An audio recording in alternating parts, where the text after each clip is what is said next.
আমরা আজকে তফসিল অনুযায়ী নমনের পেপার দাখিল করেছি। মাননীয় চিফ ইলেকশন কমিশনার আমাদের এই নমিনেশন পেপার গ্রহণ করেছেন।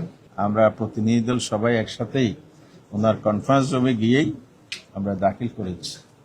আমরা ফরমে যায় ওনারা চেয়েছেন সকল তথ্য উপাত্ত সুনিপুণভাবে বিশুদ্ধভাবে আমরা লিখিতভাবে পূরণ করেছি, আজকে জমা প্রদান করেছি।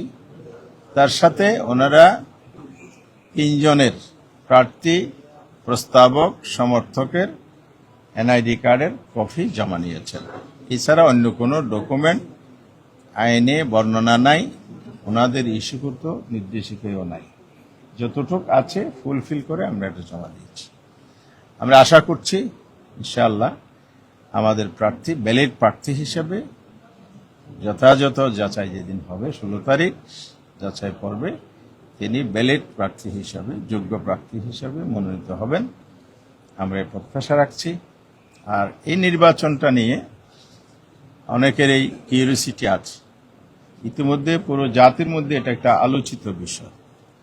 কারণ হচ্ছে বাংলাদেশের ইতিহাসে রাষ্ট্রপতি নির্বাচনে দলীয় সরকার এবং সংসদের মেজরিটি টোটাল মেজরিটি থাকলে সাধারণত সরকারি দলেরই একক প্রার্থী থাকে, এখানে প্রতিনিধিত্ব হয় না। একটি মাত্র ইতিহাস বা রেকর্ড আছে 1991 সালের, যখন সংসদের মেজরিটি ছিল না কারো এককভাবে, জামাত ইসলামীর সমর্থনে 142 জন সম্ভবত বিএনপির সংসদ সদস্য ছিল। পরে নারী আসন যোগ হয়েছে, সেখানেও দেখা গেছে যে এককভাবে প্রেসিডেন্ট প্রার্থী বিজয়ী করার মতো সংসদ সদস্য বা ভোটার বিএনপির ছিল না।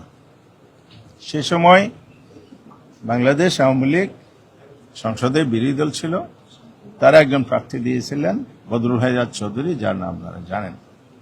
উনি প্রতিদ্বন্দ্বিতা করেছিলেন।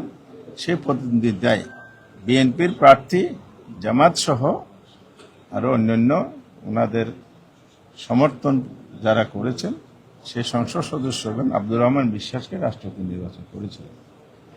এরপর থেকে আর কখনো বিরোধী দল থেকে কোনো প্রার্থী এই আসনে হয়নি, এই পদে হয়নি। তো এবার আমরা প্রতিদ্বন্দ্বিতার সিদ্ধান্ত নিয়েছি 11 দলের বৈঠকে। আমরা 11 দলের বৈঠক করে শীর্ষ পর্যায়ের সেখান থেকে ডক্টর কর্নেল অলি আহমদকে আমরা মনোনয়ন দিয়েছি।